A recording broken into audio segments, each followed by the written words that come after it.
understanding of not only putting myself in a compromised situation, but somebody that I have a deep care and appreciation for as well.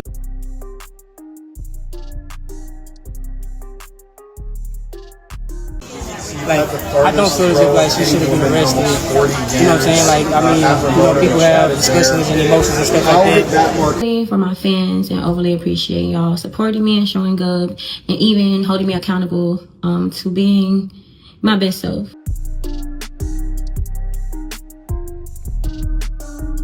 But she has like things that she need to work on for herself, of course. And so do I, so do you, like everybody. I refuse to run away, but not refuse to run, but I refuse to run away, but face everything that comes to me head on. It was supposed to be just another day at the airport. Quiet lines, routine security checks, until the unthinkable happened. In the span of minutes, that calm was shattered, and the terminal became ground zero for one of the most explosive sports controversies of the year. ShaCarri Richardson, the fearless, unapologetic sprint queen whose every move sparks headlines, was arrested after a heated altercation with fellow track star ChristianColeman, right in front of TSA. The news broke like a lightning strike. America's fastest woman, cuffed in one of the most secure environments in the country. No warning, no explanation, just case. And in a career that's already been a roller coaster of Olympic dreams, disqualifications, and comebacks, this was the kind of headline that could define her legacy. At first, all we had were whispers, arrest reports, and wild theories. No video, no statement, just a frenzy of speculation. Was this a celebrity meltdown or something far deeper? And if you think you know where this is going, wait until you hear who spoke first and why his words lit the match. It happened in the one place you never ever cause a scene, steps away from TSA. Witnesses describe a tense exchange. Voices raised, tempers high. Then the moment every airport officer is trained to respond to instantly, physical contact. One shove, then another. In a setting where even suspicious body language can trigger a lockdown, Richardson's actions sealed her fate.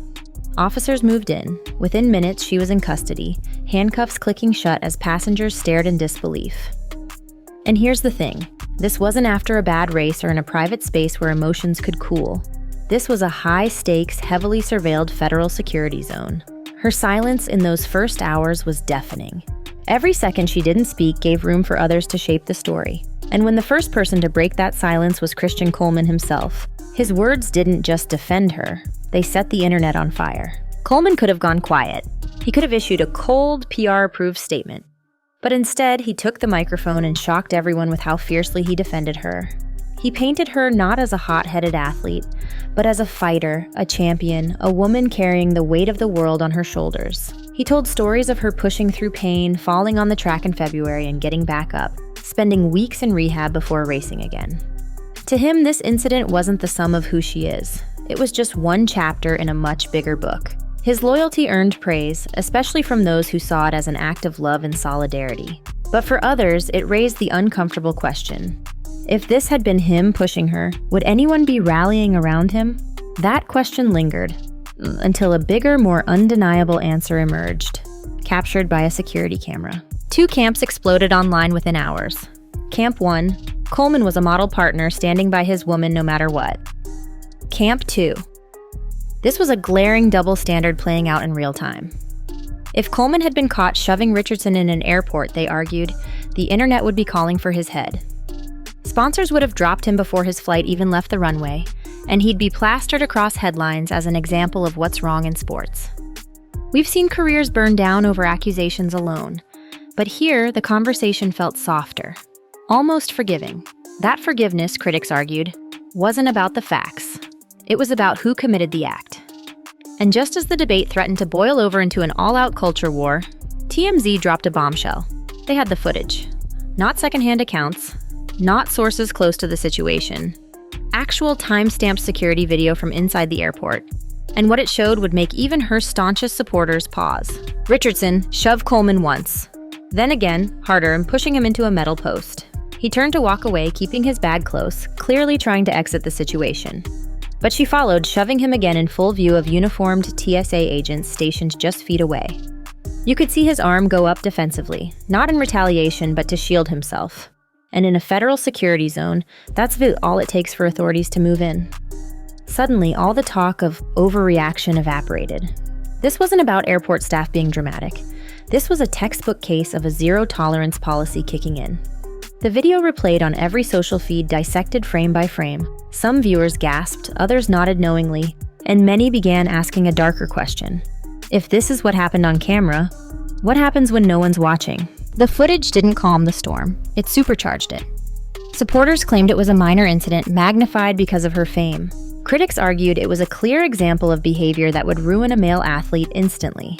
Coleman's unwavering defense became a point of admiration for some, but for others, it was a red flag, enabling, not protecting. Social media became a battlefield. One side flooded timelines with "Stand by ShaCarri," the other demanded equal accountability with same rules for all. Behind the scenes, the quiet conversations were even more telling. Brands were watching the discourse unfold, calculating risk. Do they stand behind one of Track's most marketable stars? Or do they prepare for the fallout if public opinion turns? The stakes had grown beyond a single altercation. This was about influence, optics, and what happens when celebrity status collides with the expectations of everyday accountability. And just when the debate hit its loudest pitch, Richardson finally spoke. After days of silence, ShaCarriRichardson addressed the public, but her statement left almost as many questions as answers. Looking into the camera, reading from what appeared to be prepared notes, she spoke of self-reflection and accountability, thanking her family, her fans, and those holding her accountable. But nowhere in her words did she directly acknowledge the incident. No description, no apology to Coleman, no admission that she'd crossed a line. Supporters praised her for showing poise under pressure, but critics called it a masterclass in evading responsibility. The absence of detail made it feel less like a heartfelt confession and more like a carefully crafted PR move meant to close the chapter without ever turning the page. And while she may have avoided saying too much, there was one question she couldn't sidestep. A question that cuts to the core of fairness in public judgment. Here's the uncomfortable truth. If ChristianColeman had been caught on camera shoving ShaCarriRichardson in that airport terminal, his career would likely be in ashes right now. No sponsors, no comeback narrative, no grace period, just swift, merciless public condemnation. We've seen it before, male athletes losing everything over a single incident, sometimes even without hard evidence. And yet here, Richardson's path to public forgiveness seems almost paved in advance, cushioned by loyalty from fans and a cultural narrative that frames her as a survivor, not an aggressor. This isn't just about an airport dispute. It's about the uneven scales of outrage and the way gender, fame, and perception can twist the rules. Whether this becomes her wake-up call or just another line in her long list of controversies will depend on her next moves. But one thing is certain, the footage is out there. The world has seen it. And the debate over what accountability really means in sports is far from over. So now I'll put the final question to you. Is this the start of a redemption story, or the warning sign everyone's choosing to ignore?